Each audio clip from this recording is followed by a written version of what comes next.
Dans cet exercice, on s'intéresse au mouvement d'un électron qui pénètre dans un condensateur plan et l'objectif de l'exercice, c'est d'exploiter la deuxième loi de Newton afin de prévoir le mouvement de l'électron dans le condensateur plan, mais également à la sortie du condensateur. Dans un condensateur plan, le champ électrique est constant, il est perpendiculaire aux plaques et dirigé dans le sens des potentiels décroissants, c'est-à-dire de la plaque chargée plus vers la plaque chargée moins. Et l'expression de sa valeur est donnée dans l'énoncé U sur D. On remplace U et D par leur valeur en n'oubliant pas de convertir les centimètres en mètres, d'où 10-2, et on trouve une valeur de champ de 2,010 puissance 3 volts par mètre. L'électron qui pénètre dans le condensateur est soumis à deux forces, son poids P égale mg, mais également à la force électrique F égale QE. Q, la charge de l'électron, est négative et vaut moins petit e. Comparons les valeurs de ces forces en faisant leur rapport de la valeur de la force électrique sur celle du poids.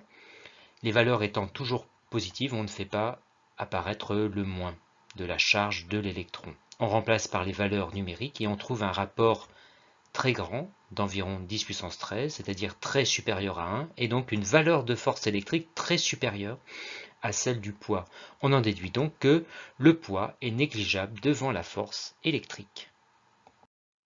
Les coordonnées du champ grand E correspondent à ces projections sur chacun des deux axes du repère. Le champ grand E étant perpendiculaire à l'axe des X, sa projection y est nulle. EX est donc égal à 0. La projection de E sur l'axe des Y est donc que le champ grand E lui-même.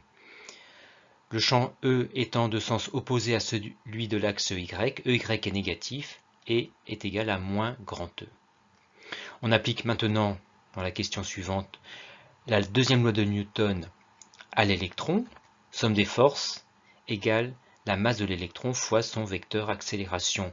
Comme on l'a vu précédemment, la somme des forces se résume ici à la force électrique qui est égale à moins E grand E. On obtient l'expression vectorielle de l'accélération en divisant les deux membres de l'égalité par la masse de l'électron. Égalité vectorielle équivalente à deux égalités entre coordonnées, l'une selon x et l'autre selon y. On remplace EX par 0 et EY par moins E. AX est donc égal à 0, moins fois moins faisant plus. La coordonnée AY du vecteur accélération est donc plus petit e grand E sur m. Par définition, le vecteur accélération est la dérivée temporelle du vecteur vitesse. On en déduit que les coordonnées du vecteur vitesse sont les primitives des coordonnées du vecteur accélération. Vx est donc la primitive de ax qui est égale à 0. Vx est donc une constante C1. Vy est la primitive de ay qui est une constante. Vy est donc affine de la forme petit e grand E sur m fois t plus une constante C2. Constante C1 et C2 qu'on identifie aux conditions initiales, c'est-à-dire à t égale 0. V devient V0 et on remplace t par 0 dans les expressions des coordonnées. Or, d'après l'énoncé, V0 est parallèle à l'axe des X. Sa projection sur l'axe des Y est donc nulle, V0Y est égal à 0, et comme V0 est dans le même sens que l'axe des X, V0X est égal à plus V0. On en déduit donc que C1 qui est égal à V0X est donc égal à plus V0. Et C2 qui est égal à V0Y est donc égal à 0. On remplace les expressions de C1 et C2 ici pour en déduire les équations de vitesse. Le vecteur vitesse étant la dérivée temporelle du vecteur position, les coordonnées du vecteur position sont les primitives des coordonnées du vecteur vitesse. X est donc la primitive de plus V0, qui est une constante. X est donc affine de la forme plus V0t plus une constante C3. Y est la primitive de Vy, c'est-à-dire d'une fonction affine. Y est donc un polynôme du second degré de la forme petit e grand E sur 2m t carré plus une constante C4. Constante C3 et C4 qu'on identifie grâce aux conditions initiales. On réécrit le vecteur OG à t égale 0, vecteur qui devient OG0, et on remplace t par 0 dans les deux expressions des coordonnées. Or, d'après l'énoncé, l'électron pénètre dans le condensateur en haut, l'origine du repère, dont les coordonnées sont 0 et 0. On en déduit donc que C3 qui est égal à x0 est donc égal à 0. Et C4 qui est égal à y0 est donc aussi égal à 0. On en déduit les coordonnées du vecteur position. Pour établir la trajectoire de l'électron dans le condensateur, on exploite les équations horaires de position, on isole l'instant t dans x de t, d'où t égale x divisé par v0, et on remplace son expression dans y de t, pour obtenir y de x. On arrange l'équation pour voir apparaître la forme constante fois x carré, c'est-à-dire la forme d'un polynôme du second degré, et donc une trajectoire qui est parabolique. Et comme le paramètre de x carré est positif, alors cette parabole est orientée vers le haut. Dans la question suivante, on s'intéresse aux coordonnées du point de sortie de l'électron. D'après le schéma, la coordonnée x correspond tout simplement à la longueur du condensateur qui est égale à grand L.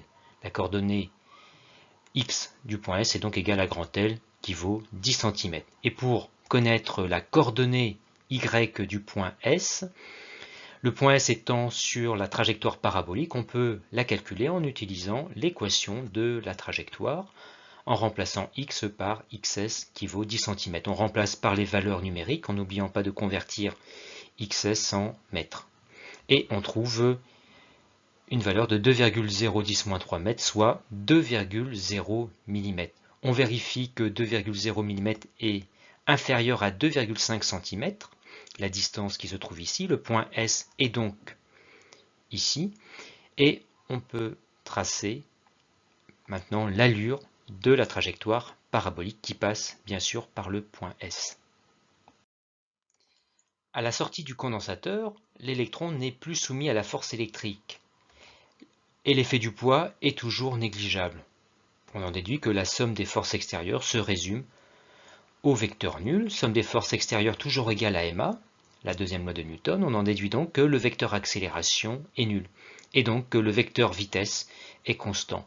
L'électron a donc, à la sortie du condensateur, un mouvement rectiligne et uniforme et vient frapper l'écran en un point E représenté sur le schéma. Reprenons l'équation de la trajectoire et remplaçons grand E par U sur D pour faire apparaître la tension dont il est question ici. Nous avons vu que pour une tension U de 100 volts, l'équation de la trajectoire nous a permis de trouver une ordonnée YS de plus 2,0 mm. Mais avec la même formule, si la tension grand U est égale cette fois-ci à moins 100 volts, alors YS prendrait la valeur moins 2,0 mm, c'est-à-dire un point d'impact qui se trouve sous l'axe des X. On en déduit donc que pour une tension variant alternativement entre plus 100 volts et moins 100 volts, alors l'électron va balayer une portion verticale de l'écran située entre ces deux positions extrêmes. Il apparaîtra donc sur l'écran un trait lumineux vertical.